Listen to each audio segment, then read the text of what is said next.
This is Optimal Living Daily, episode 488, How I'm Living Small in a Not-So-Tiny Home by Cait Flanders of CaitFlanders.com, and I'm Justin Malik.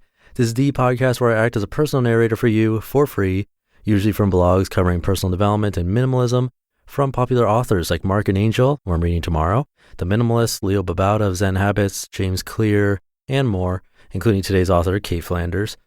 And today's post is a bit longer than what I typically read, kind of like yesterday, so I'll keep this intro nice and short for you and start optimizing your life.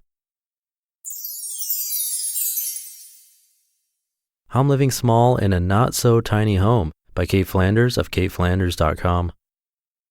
When I decided to move to Squamish, I knew I wanted this relocation to be different than any of the others I had done in the past. Before, I would have just packed up all of my belongings, carried them out of one home and into another. I wouldn't have paused to question if I actually liked everything enough to bring it with me. My actions would have been automatic. Pack, carry out, carry in, unpack. Return it all back to its usual places, only this time inside a new home. Recycle the cardboard boxes and put the whole thing behind me, then carry on with life as usual. Everything about this move felt different. For starters, I wasn't moving for a job or my family or a relationship or anything else. I moved for me.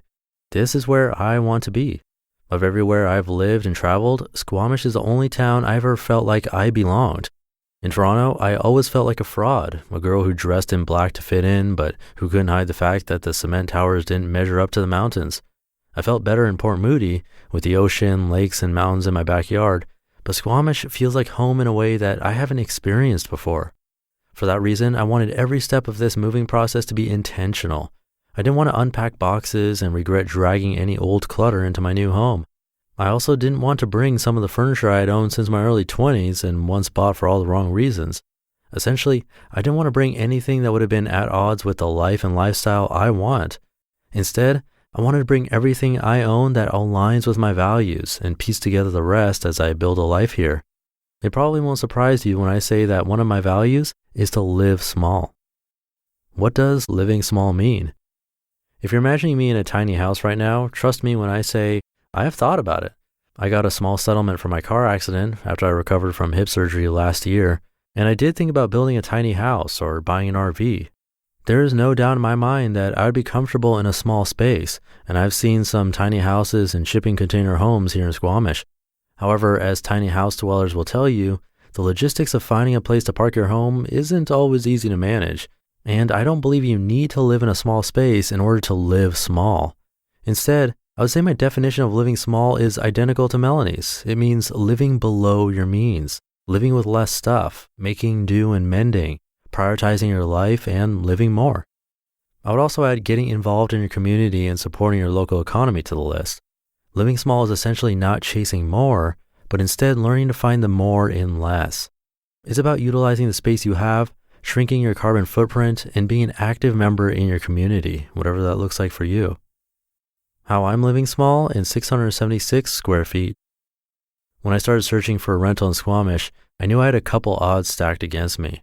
For starters, Squamish had the lowest vacancy rate in British Columbia last fall, and that remains to be an issue today. The real estate market has also blown up here, and property assessments increased by as much as 70% this year. Yes, that number was shocking to even those of us who know how crazy the markets are here in the lower mainland. As a renter, that means it's extremely difficult to find an affordable place to live. I was prepared for my search to take months. Somehow, it only took a few weeks to find a place to live, and I have to say, I was surprised by how relaxed it was. Of the 3 places I saw, all 3 were offered to me, and not a single one asked me to fill out an application, provide references, or do a credit check. Maybe that's normal here? Or maybe that's what happens when you tell your potential future landlords that your entire life, including all your numbers, are online. My blog is like an insurance policy. Hi, landlords. I moved in 2 weeks ago and truly feel like I'm living small, but with a decent amount of space. Here's how. I'm living within my means. I would love to say that I'm living below my means here, but the truth is that I set a max budget for myself, and that's what I've ended up paying. My search criteria was pretty open. I just wanted to be in a condo downtown. Yes, I have a car and could drive from wherever, but I wanted to be within walking distance of stores, coffee shops, the library, and some trails. The place I moved into fits that bill and is on the top floor of a new building and has a view of Mount Garibaldi. I couldn't be happier. Oh, and after some negotiation, my landlords offered me a fixed price contract that says they won't increase my rent. I'm living with less stuff. Perhaps the biggest change I made during this move was the fact that I didn't bring a few key pieces of furniture with me: couch, coffee table, desk. Instead of buying more stuff from IKEA or making any impulse purchases, I'm currently living without those things and making do with what I have while I look for what I want. My hope is that I can utilize the secondhand economy and find the coffee table and desk online. Knowing how many quality pieces I've sold online myself, I know there's good stuff out there. Now it's my turn to find what I want. Another big change I made was my decision not to bring my TV. I haven't had cable in years and only use my TV as another screen to stream Netflix from, but I barely watch that now either. Carrie and I talked about how to define your values on budgets and cents last week. And when I think about what I value doing in my personal time at home, it's being creative and reading books. It is not watching TV. Now my grand plan is to buy a stand-up desk for my iMac, which can also serve as my TV stand or TV when I feel like watching something. Multi-purpose furniture for the win. I'm getting involved in my community. It's only been 2 weeks, but I've already connected with a handful of creatives and small business owners here. It also looks like I'll be one of the first people working from a new co-working space. I've met a few of my neighbors, including the guy next door whose dog can squeeze between our two decks to come say hi. I spent probably way too much time chatting with the librarian when I picked up my library card.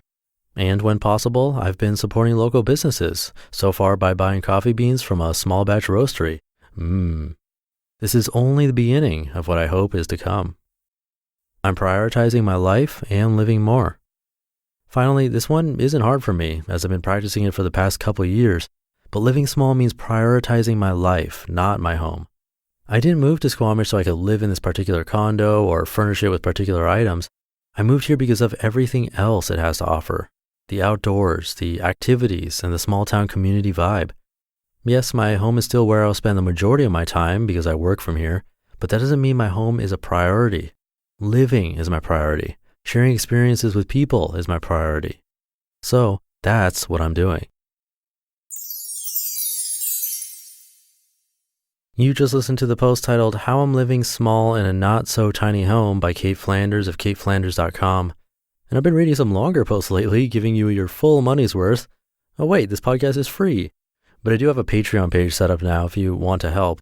I'm trying to reach $500 a month, which will cover almost all of the next podcast monthly costs. One that I'm hoping to launch in the next 2 weeks, actually. I am giving some cool bonuses for different contribution levels. The first bonus starts at only $2 a month. That's about 6 pennies per episode. I'd greatly appreciate the help. You can come by oldpodcast.com/help to learn more. And I'll leave it there for now. I'll be back tomorrow with a post from Mark and Angel. Stay tuned for that, where your optimal life awaits. Hey, this is Dan from the Optimal Finance Daily podcast, which is a lot like this show, except more focused on personal finance. Justin handpicks the best posts he can find from blogs and authors like Ramit Sethi, Mr. Money Mustache, and more, and I read them to you 5 days a week. So if you enjoy this podcast, come on over and subscribe to Optimal Finance Daily too. And together, we'll optimize your financial life. You've been listening to Optimal Living Daily. Be sure to hit the subscribe button to stay up to date on each new episode and head to oldpodcast.com. That's OLDpodcast.com for a free gift as well as more actionable tips and resources to help you maximize your potential. Thanks for joining us, and remember, your optimal life awaits.